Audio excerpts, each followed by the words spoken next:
Willow. Willow, come on, we're gonna make a video. Come on. Willow, come on. We're gonna make a video. Willow and I are heading over to Pullman, Washington, home of the Washington State University Veterinarian Hospital.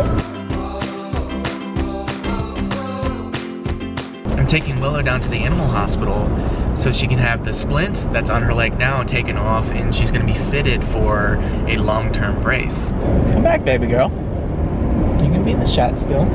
The last stretch of the winter this year was pretty difficult given Willow's cast and bandage situation. Because Willow refuses to be on a leash when she evacuates her bladder or her bowels, I have to hook her up to her lead that goes out in the backyard off of our back porch.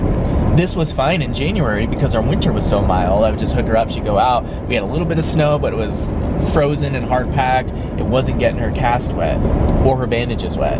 But in February, we got walloped. We got a ton of snow. We had really heavy northern winds coming in, so we had the huge snow drifts blowing in, and it made things really challenging. I kept bagging up Willow's leg to keep it protected from getting wet from all the snow. But she managed repeatedly to remove the bag that I would put on there. That resulted in her bandaging getting all wet, which means it had to be replaced. And this happened repeatedly throughout February and through the first half of March.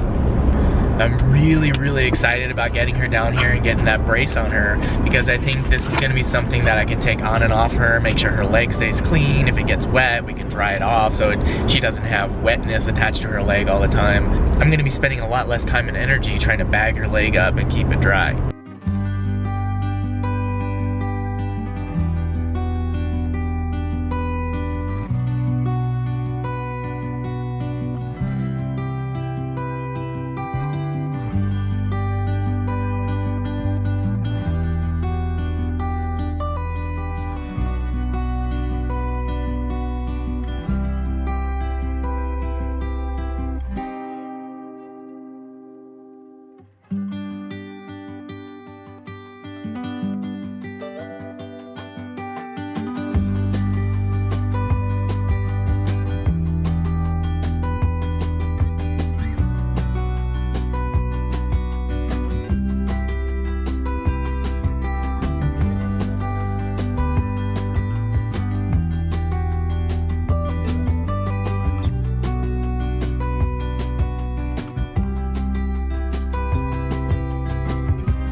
She was wearing the cone on the ride down, as you saw, and she was drooling the whole time, so she is just soaking wet because that cone was just catching all that slobber. Ugh.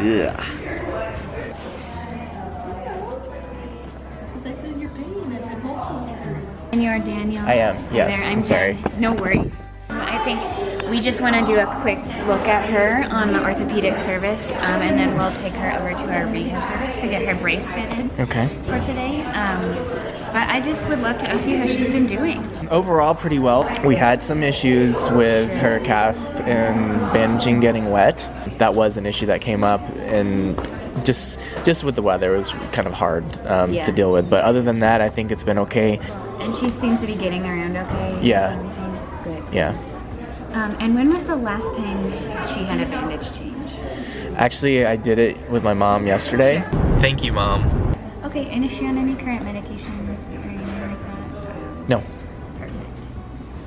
Thank you so much. Thank you. We'll be back to chat with you in a bit. All right. Come on. Be a good girl, Willow. You're very Come on. cute. Come on. Come on, good girl.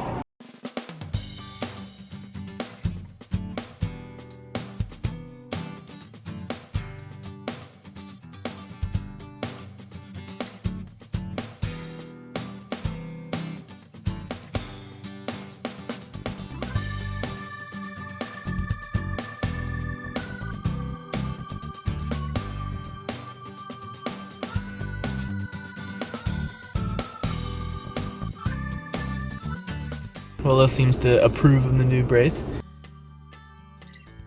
Congratulations on the new brace. Looks good. I'm gonna leave the cone off of her too, since I don't have to worry about her ripping bandages off anymore. The doctor said she needs to stay on restricted mobility, which means in the house with me for the next 2 weeks. And then for the following 2 weeks after that, she'll slowly transition into having more activity outside, which should also coincide with the end of mud season, hopefully by then. How long she actually has to wear the brace is undetermined at this point. I'm gonna have to bring her in for another checkup in about a month at the end of that second 2-week phase and make sure that the healing is still progressing in the right direction and there haven't been any setbacks, at which point they'll be able to provide more information about how long she might need to continue wearing that brace.